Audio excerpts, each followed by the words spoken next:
Hi again! This is Katie. I love to bake, if you don't already know. And this is episode 3.1 of Isolation Baking. And I was thinking spring, Easter, what do I want? What do I think about? Bunnies. And what do bunnies like to eat? Carrots. So I'm going to be making carrot cake and little royal icing carrots, and this video is for the little royal icing carrots. They're really cute. It's an easy recipe to do. I'm going to do it with meringue powder, but you can do royal icing with egg whites. So yeah, just stay tuned and we're going to make some little royal icing carrots, and they're going to be really adorable, and they're going to go on top of our little cupcakes. So I'm excited, and this turned out, there were some things that happened, but they turned out to taste delicious, and that's the most important part. So even if they don't look perfect, if they taste delicious, who cares? Who cares if they don't look absolutely perfect, as long as they taste really good, and that's the important part.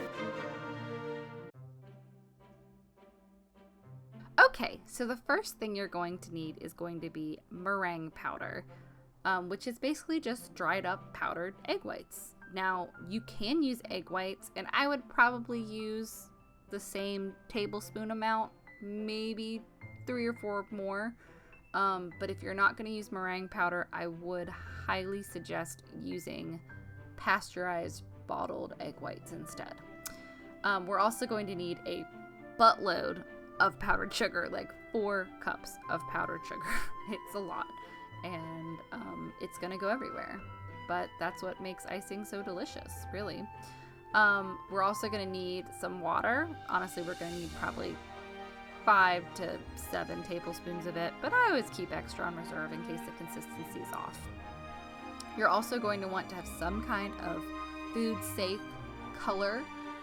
I like gel color, or powder color works well. It doesn't mess up the consistency as much, but you can use liquid. Just watch how much liquid you initially put into it, because it will change the consistency.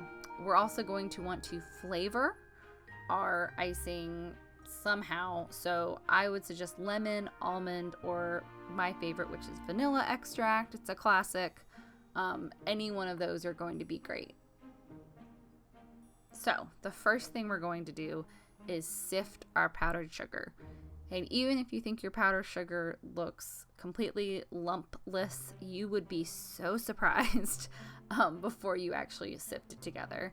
And I would suggest doing it a little bit at a time in batches, because it is going to take longer than you think it's going to. And the more you have, the harder it is to actually make that work. So if you're having trouble getting the last bit of it out, use a whisk or a spatula and get that out, and it is going to go everywhere. Just everywhere. But it's okay. It's all for some delicious cake. So to our sifted powdered sugar, we are going to add 3 tablespoons of meringue powder. Or you can just add your egg whites. But if you're doing egg whites only, you actually would probably want to whip them separately and then add the sugar, because it's going to be more of a meringue kind of icing than this kind. This is just the fastest way to do it. And honestly, the taste is so similar and the consistency is so similar. I think this is a little better, unless you either A, don't have meringue powder, or B, you just want to put some extra elbow grease in there, and that's fine. That's fine. So we are going to add our vanilla extract and our water in together. So I put like half a tablespoon of vanilla extract in it. You know, you can kind of eyeball extract, but count it as part of your water. You definitely don't want to add more than like a teaspoon or a tablespoon of it. That's way too much. So we're going to add 3 tablespoons of liquid to start. Then we're going to mix up our icing, and we'll see where the consistency is. I think I really ended up with probably 7 tablespoons of liquid to are 4 cups of powdered sugar and 3 tablespoons of meringue powder. But it's all going to be different. And I guarantee you, if you do egg whites first, it's kind of going to be a backwards kind of deal, because you're going to want to whip those egg whites first and then add the powdered sugar in there. So it's a total different kind of game when you're using actual egg whites. But basically it comes out to be the same thing. So you do want stiff peaks, because you want this icing as stiff as it can possibly get, because you can thin out the consistency after you've added the food coloring. So food coloring is going to change the consistency of any kind of icing. So you want to make sure you have the thickest consistency to start out with, because you can always add more water, but you can't take water out. And it's a lot harder to add more powdered sugar in and try to keep that consistency up.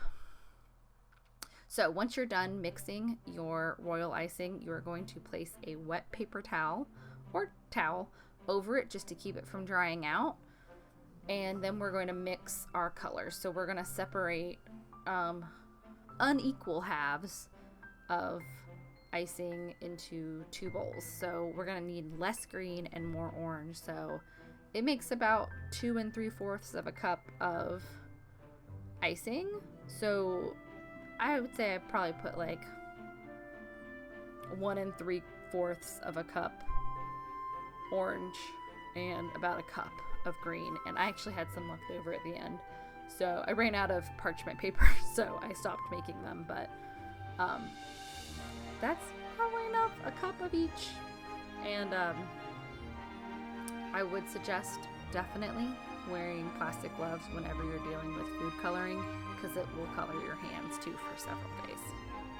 So for the orange, we're going to use red, and we're also going to use yellow, which of course, if you've ever seen any kind of color wheel or primary colors, that's what makes orange, red plus yellow.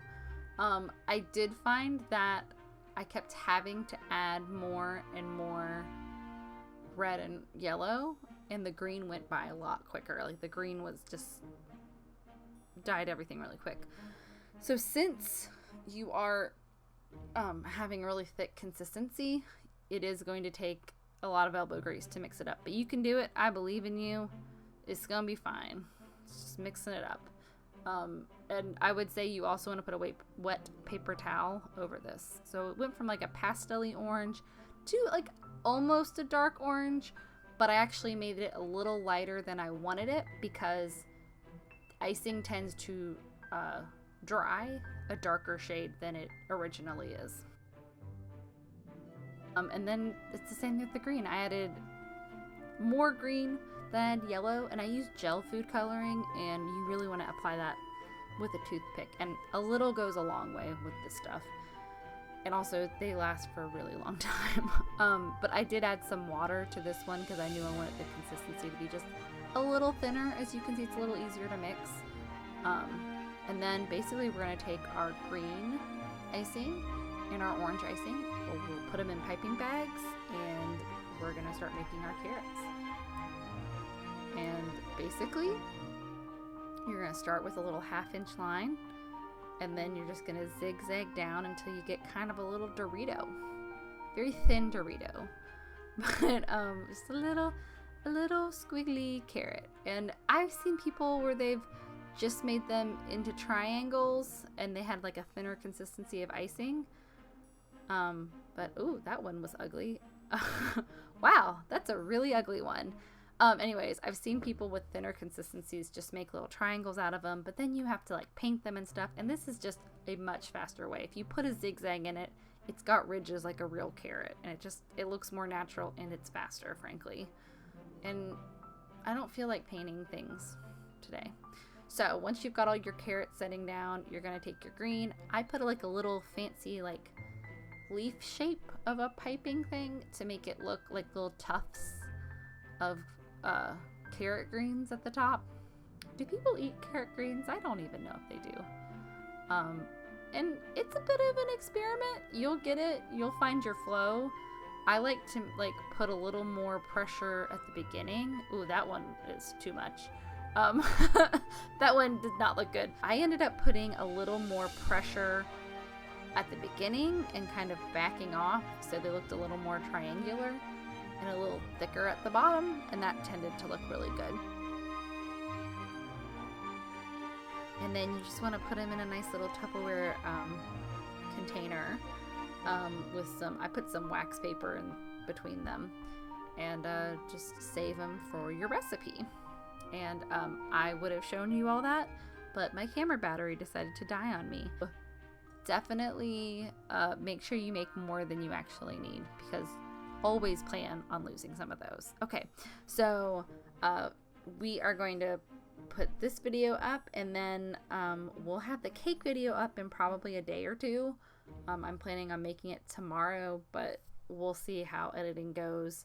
I've got a couple projects I've got to do this week anyways, so if I don't see you before then, happy Easter, and I'll see you at the next video. Thanks for watching. Bye!